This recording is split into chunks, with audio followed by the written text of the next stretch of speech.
Welcome and thank you for watching this presentation on the Free Society Initiative, a roadmap for the Tea Party movement in support of liberty. This video is produced by the Liberty Street Tea Party, and the opinions presented here do not necessarily reflect the views of any other Tea Party organization. This video is comprised of two parts. In part one, we look at how we arrived at where we are today.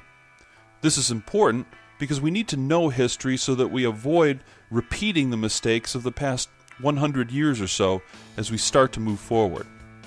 Specifically, we will look at all of the various political labels that we use to identify ourselves, candidates, elected officials, and pretty much everyone else on both the left and the right. Then we'll see how the compartmentalization of major issues has created even more labels for us to fight over.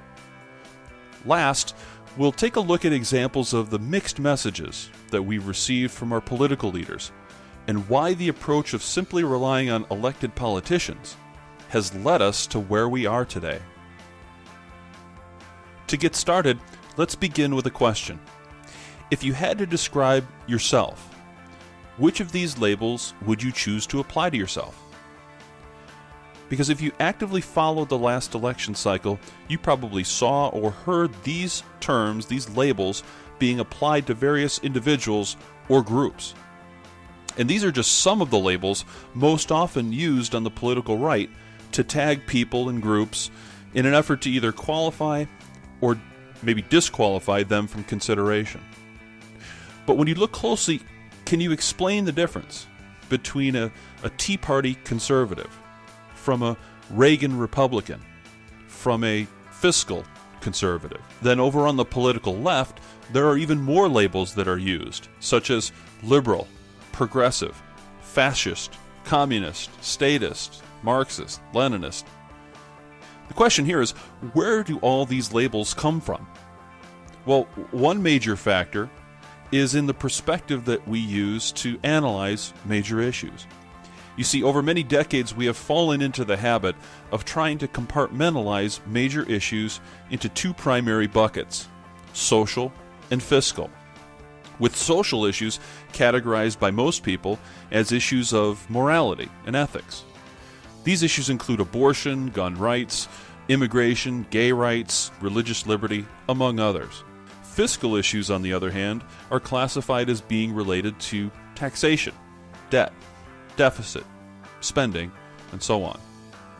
The question here is, does compartmentalizing these issues into social and fiscal help advance the cause of liberty, or does it simply create more controversy and double standards? Well, if you're a fan of political labels, then you might appreciate compartmentalization because it creates more labels. And here's what I mean. Because on one hand, you have this group called the moderates, which are comprised of those individuals who consider themselves socially conservative but fiscally liberal. Now, they're typically Democrats, registered Democrats, and they're known by the classification as Blue Dog Democrats. Then, in a similar way, you have those individuals who consider themselves socially liberal but fiscally conservative. And these individuals typically are registered Republicans but get labeled as rhinos, which of course is a derogatory term for Republican in name only. And what both of these particular groups have in common is that they are universally disliked by the next labeled group called the extremists. And these so-called extremists are labeled that way by their opponents because they profess support for both the fiscal and social aspects of their agenda. So whether it's the Tea Party activists that consist of fiscal and social conservatives, or the Occupy movement comprised of social and fiscal liberals, the focus really is more on what team they're on, what label they wear, and not so much on the ideas behind the label. So with all of these different labels floating around on the left and the right, and the fact that these labels can shift depending on perception, the question here is, who benefits from having all of these ever-shifting labels? Well, the answer is the political parties, both of them. as well as their publicity enablers in the media. And by media, we're referring to both the TV networks and traditional print media. But we could also include in that talk radio on both the left and the right. You see, both the Republican and Democrat parties thrive on ginning up contention and controversy between the various labels. It provides them with a purpose to exist, and it provides the media enablers with ratings. But most importantly to both, it provides money. It provides the motive for raising money. Each election cycle, we see billions of dollars raised on messaging about how bad, evil, or corrupt the other party or candidate is.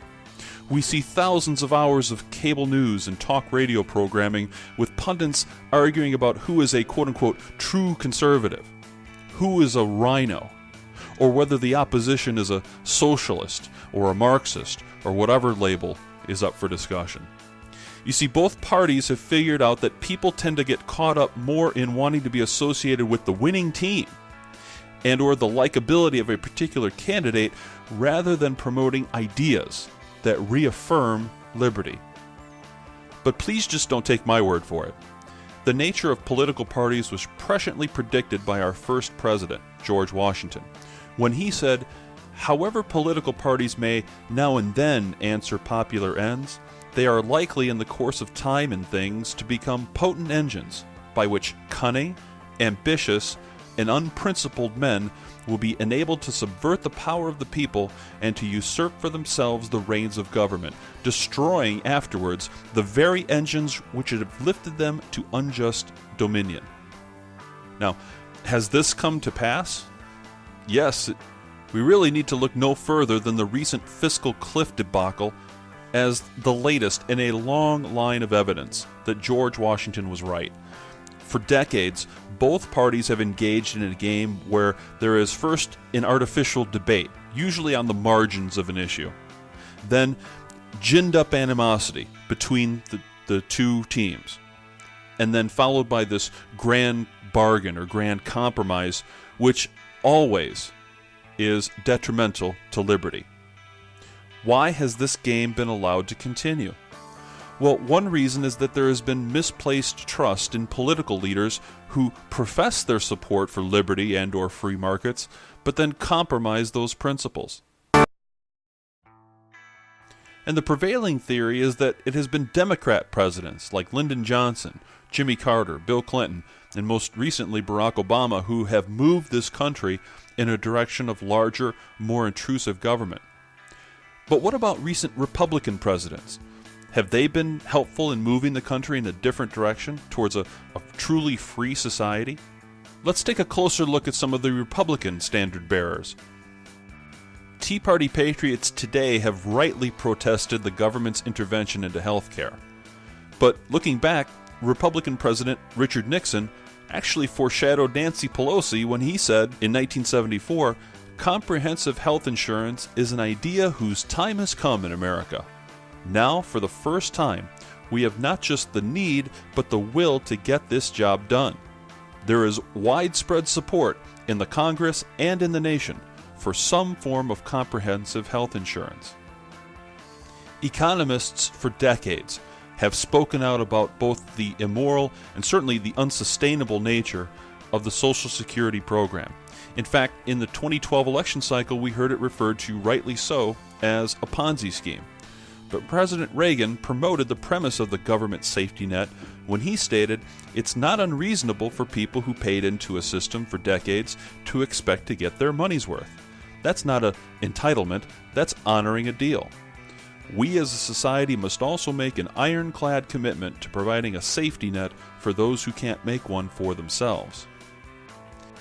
Reagan's successor, George H.W. Bush, actually had two quotes that neatly summed up his brief tenure as titular head of the Republican Party. First, when he started his 1,000 Points of Light speech, he stated that we are a nation of communities. Hillary Clinton, who wrote that it takes a village, and maybe even community organizer Barack Obama would agree with that part of Bush's comment. Then in a separate quote, Bush apparently tried to create his own political niche when he said, I'm conservative, but I'm not a nut about it. Now, it'd be interesting to know who President Bush thought deserved the quote-unquote conservative nut label. Reagan's fiscal legacy was apparently not lost on Vice President Dick Cheney, who sounded a lot like Paul Krugman when Cheney told Treasury Secretary Paul O'Neill in 2003, "You know, Paul, Reagan proved deficits don't matter. We won the congressional midterms in November 2002. This is our due."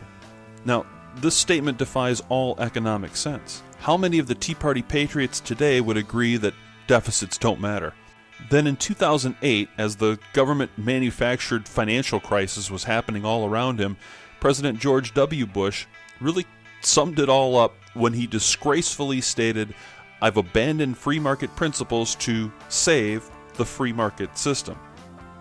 So the question here is, as you look at the rhetoric and the record of all of the Republican standard bearers over the past 40-plus years, with advocates for liberty and free markets like these, who needs progressives?